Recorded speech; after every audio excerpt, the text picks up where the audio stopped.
మిత్రులందరికీ కూడా నమస్కారం। మరి ఈ రోజు గాంధీ భవన్లో ప్రజా దర్బార్ కార్యక్రమంలో ఒక మంత్రిని ఇక్కడ ఉంచుతూ మరి ఇక్కడ ప్రజల సమస్యలను తెలుసుకునేటువంటి ఆనవాయితీ పిసిసి ప్రెసిడెంట్ గారు పెట్టడం జరిగింది। దాంట్లో భాగంగానే ఈ రోజు నాకు ఈ ఆహ్వానం రావడం జరిగింది।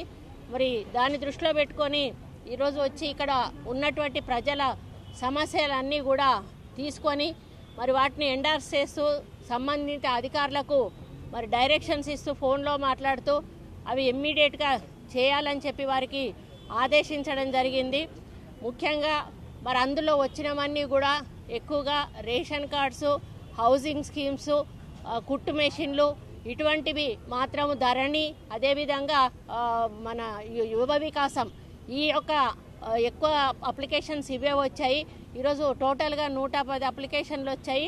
అందరివి కూడా తీసుకుని మళ్ళీ ఆన్లైన్ చేసి మరి ఇక్కడ నుంచి ఎవరికి పంపించే అప్లికేషన్లు వాళ్ళకు పంపించడం జరుగుతుంది।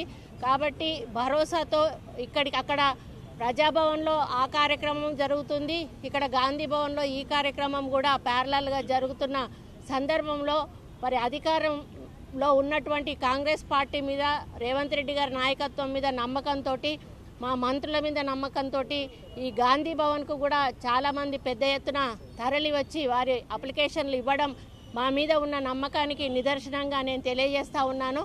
కాబట్టి వాళ్ళల్లో అన్ని సమస్యలు పరిష్కారం అయ్యే అవకాశం ఉండదు, మరి అది ప్రతి ఒక్కరికి తెలిసిన విషయమే।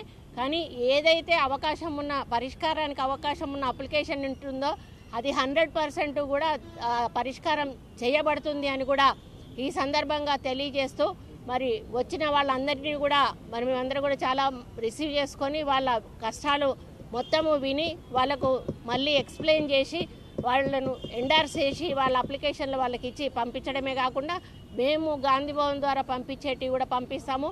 నా డిపార్ట్మెంట్ కూడా కొన్ని వచ్చాయి, నా డిపార్ట్మెంట్ అప్లికేషన్లు నేనే స్వయంగా తీసుకొని మరి ఆఫీస్ ద్వారా నేను అది మరి పర్సూ చేస్తానని తెలియజేసుకుంటూ మరి ఇక్కడ వచ్చిన మీడియా మిత్రులందరికీ కూడా నమస్కారం తెలియజేసుకుంటూ సెలవు తీసుకుంటున్నాను।